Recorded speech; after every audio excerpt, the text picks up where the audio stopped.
love this switching system. I actually love it. Yes. That's my new secret weapon that I'm going to put on. I mean, dude, it gives you so many options, and it's in such an easy way to do it. It's a nice, clean. You don't have to worry about a bunch of stupid little mini toggles and all that. And you can actually get even crazier with it. This one is the 6 position. You can get a 10 position that does phase and all this kind of junk, but I thought that was probably too much. I like the fact that this is still pretty simple to use. Yeah, this is great. But it gives you a lot of good tonal options, and messing around with the tone control on this thing, between that and that switching option and the volume, this guitar does a lot of stuff. So yeah, and it's beautiful. Like, look at these little inlays on the top right here, the little fret markers. Yeah, so these are my version of Lumilay. They're inside of brass tube, and then also the fretboard itself. The markers glow in the dark. I mean, like, they glow in the dark. If you turned all the lights off, you could see nothing but dots all through here. So if you're on a dark stage, you can play this guitar without having to go, where the hell am I? Whew. You know, so if I had $1. There's a really cool thing about this guitar. The neck of this guitar is actually made from. All right, so I'm from a small town, a place called Griffin, Georgia, and small town in the South. You had segregated schools back in the day, thanks to a lot of people who thought that kind of way. So this is from the gym floor of what was a black high school in my town, a place called Fairmont. And Fairmont has had, there's thousands of people who were graduates of Fairmont and everything else, and it's falling down, and they're trying to rebuild it.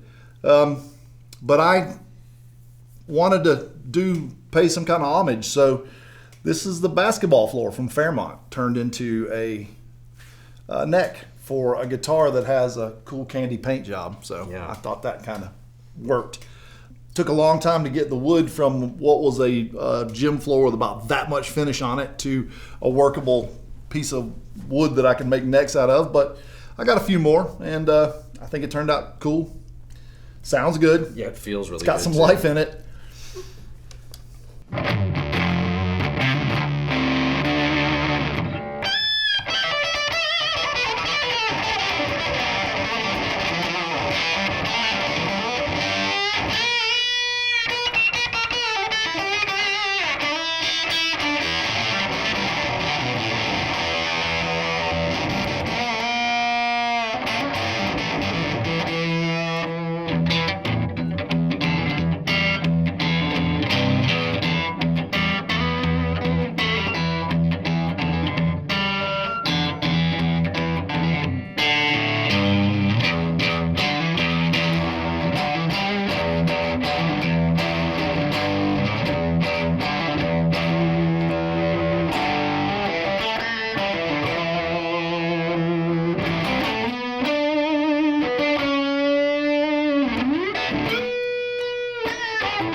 very much at home doing a lot of things.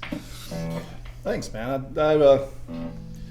I'm happy with the electronics that I put in it. Those are Alnico 4 Tone Rider Alnico 4 Classic pickups, and then that freeway switch and CTS 500K pots, and it's can do just about anything. I wanted a guitar it can play anything from country, jazz to metal, and I just happened to make it look like a lowrider because I wanted to see what happened if I put a lot of shiny stuff and glitter.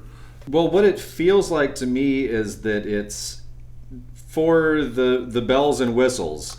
It's actually very practical, and it doesn't have anything that's not practical on it. It just looks, it looks like a fireworks display going off, you know. And you got to know what you're doing on stage with this thing. There's nothing, like you said, there's nothing on this guitar that isn't usable in a live context. And I made this body super thin. It's an inch, 1.6, I believe, is what I did on both of these. And then by the time you do all your carves, your belly carves and everything else. And then this one, instead of doing roundovers, I went with a bevel. I just thought it looked cool. And the bevel is something I'm going to do a lot of, especially on any of these that I do the candy paint, which now that I know how to do it, I'm going to be doing a lot of them. Yeah. That's not like a blue that you buy and spray over. That's all me mixing candy into a clear coat and coming up with those colors. It looks great. It feels great. It sounds great. Thank you. The fretboard on this one is Cataloche, which is very ebony-like, good hard. Ebony's getting kind of hard to come by, so I'm trying to find some stuff that feels good. It feels it's kind of in between a rosewood and ebony for me. I like it. Again, locking tuners. These are staggered locking tuners, and we still got this string, like one string tree on the whole deal right there. Yeah, I like the way it looked better than. That's what I was about to say. Like looks wise, that really works. Right. It without having a bunch of other stuff here, it left this headstock's got a lot of really cool. If you see, it gets really light in between. It's really light here. It's really light in the back. It shows the blue almost to the wood.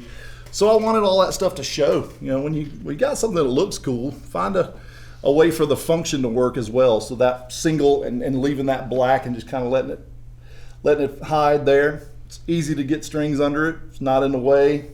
It works well. It's extremely functional. Like, I can't get over it. It plays super great.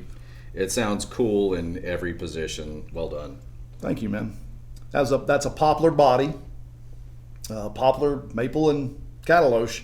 So very similar to like a T-style would be. Again, the same neck joint with the easy, really curved, really carved, really easy to get in here. You can play notes on the neck pickup if that's what you want to do. So and it's got the machine screws in it with the inserts in the neck. So nice tight joint. You never feel them. You don't know they're there in the dark when you're playing. Right.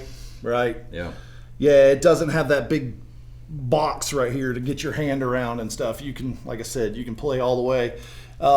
There's a guy on YouTube, he talks about the handshake, and one of the things I did with this guitar is just being able to do that.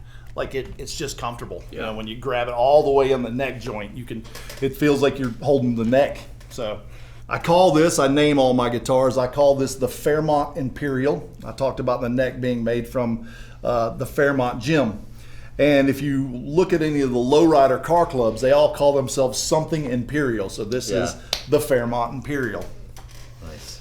But nothing gets in the way of functionality. It's got to be a guitar first. Yeah. It's got to be a guitar. When I did my my apprenticeship and I worked for the shop and I was dying to build guitars, he told me, he's like, you got to slow down. Just let me teach you. And he's like, you need to learn how to repair guitars first. And he said, anybody can build a guitar-shaped object. And so it's got to be a guitar first. It's got to function. It's got to sound good. It can't have the inherent issues of, some of the guitars you buy on, you get up from the store for $200. It can't have those issues because it's a $2,000 guitar, not a $200 guitar. It's got to be the tool that I can put in a musician's hands and he can do whatever it is he wants to do with it.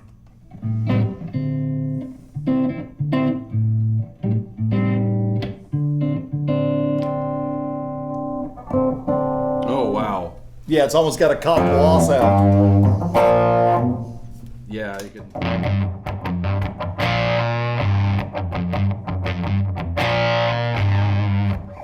What are you up and the tone roll?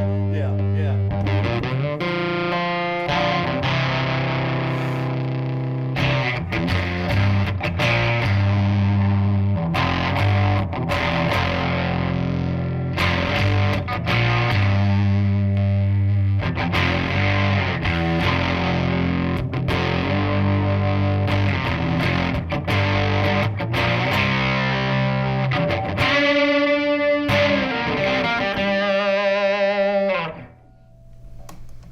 Yeah, it does a lot.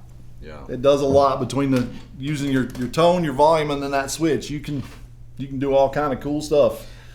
Yeah, I am not used to a guitar where I can do anything with the tone knob except for have it sound good or stupid. It's usable everywhere. Like I told him, you can bury that thing to 0, sounds good. You can put it on 10, sounds good.